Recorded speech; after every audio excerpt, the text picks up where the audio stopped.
আজকের ব্লগটা সন্ধ্যাবেলা থেকে শুরু করছি। আজকে হচ্ছে মঙ্গলবার, আমার ছুটির দিন। সকাল থেকে বলতে গেলে সারাটা দিন ল্যাথ খেয়ে এই ভিডিও দেখে ওই মুভি দেখে এই ভিডিও এডিট করে কাটিয়েছি। তো সন্ধ্যাবেলা দেখলাম একটু যখন রান্নাবান্না করছি তাহলে ব্লগটাই না শুরু করি। তো এইখানে সন্ধ্যাবেলার জলখাবারের জন্য ম্যাগি বানানো হবে। ম্যাগি না, অ্যাকচুয়ালি ওই র্যামেন বলে না, সেইটা। তো আমি এখানে নুডলস বানাতে বসে গেছি। এখন 7টা পার হয়ে গেছে, পুচন চলে গেছে পড়তে, আর এইদিকে দেখো পনির রান্না হবে। তো বোন এসছে বাড়িতে, সাথে তোজাও আছে। তো এইখানে রান্না বান্না করব, পনির রান্নার দায়িত্ব আমার, তার সাথে ছানার বড়া টড়া বানাবো। তাহলে দেখতে থাকো ব্লগটা। ছানাটা ভালো করে মাখতে হবে, একটু ম্যাগি মশলা দিয়ে মাখবো। একটু কর্নফ্লাওয়ার দে আর দিয়ে দিবে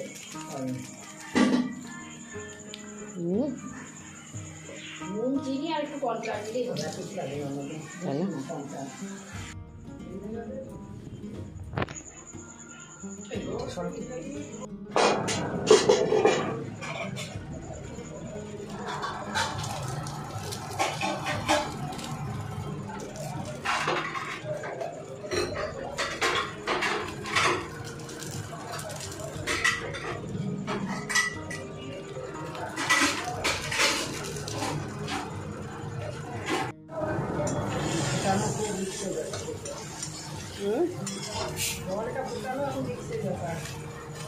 আমি তো তেল অনেকটা কমিয়ে দিলাম, কমানোর পরে এতটা তেল হয়ে গেল।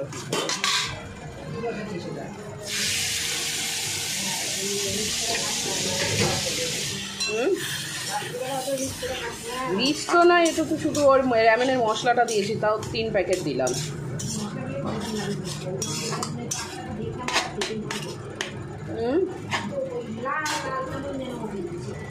লাল হয়েছিল তোমার ওই মশলা, ওই যে একটা পাস্তা মশলা আছে না, ওই মশলাটার জন্য।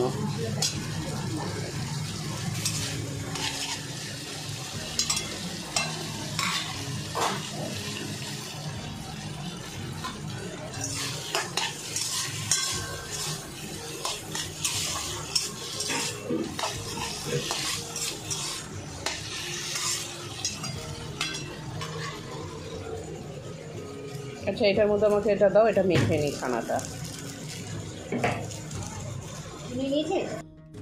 ছানাটা একটুখানি কর্নফ্লাওয়ার, তারপরে লবণ, চিনি আর যে র্যামেনের যে মশলা, মানে ম্যাগি মশলা যেগুলো আর কি, সেই মশলাটা দিয়ে মেখে নিয়েছি।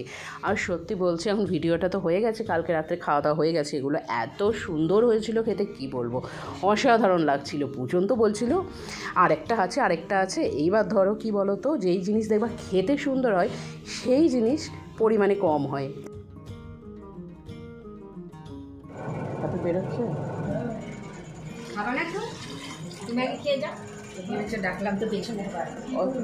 একটু র্যামেন খেয়ে যাও, বানালাম র্যামেন, ওই যে নুডলস, একটু খেয়ে যাও। এখান থেকে নাও, তুলে নাও, গরম। ঠিক আছে,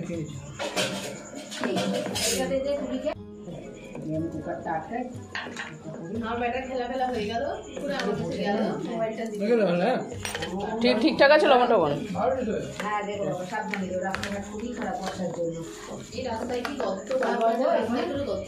মা, এটাতে আর একটু কর্নফ্লাওয়ার বা আটা লাগবে, নয়তো বাইন্ডিং হবে না। তাহলে কর্নফ্লাওয়ার দাও একটু।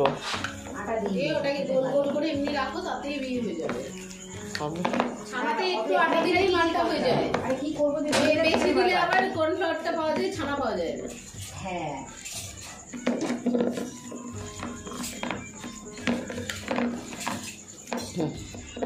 এটা মেখে রাখবো না, বল বানিয়ে রাখবো, একদম বলই বানিয়ে রাখি।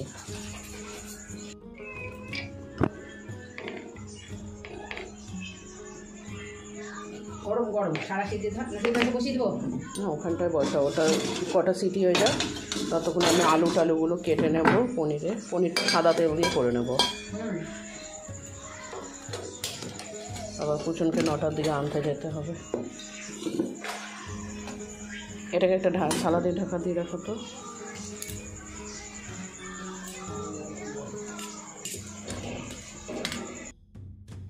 বড়াটা ভেজে নিয়ে তারপরে পনিরটা রান্না করব।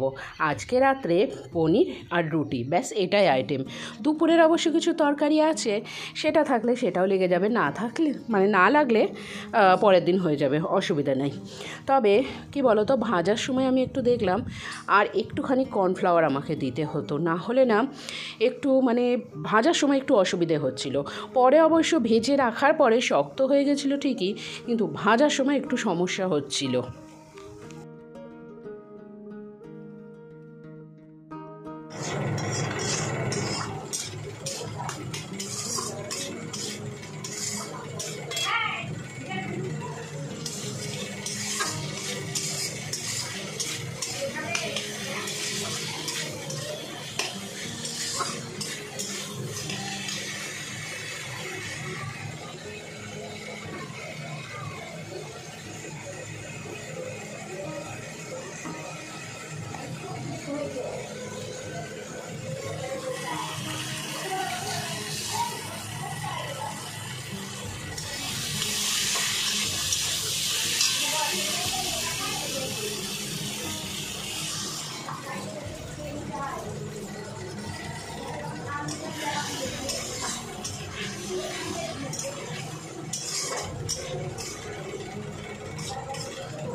এখানে আমার পনিরটা বানানো কমপ্লিট, এবার হবে রুটি, আর মা ওইদিকে তোজাকে খাওয়াচ্ছে।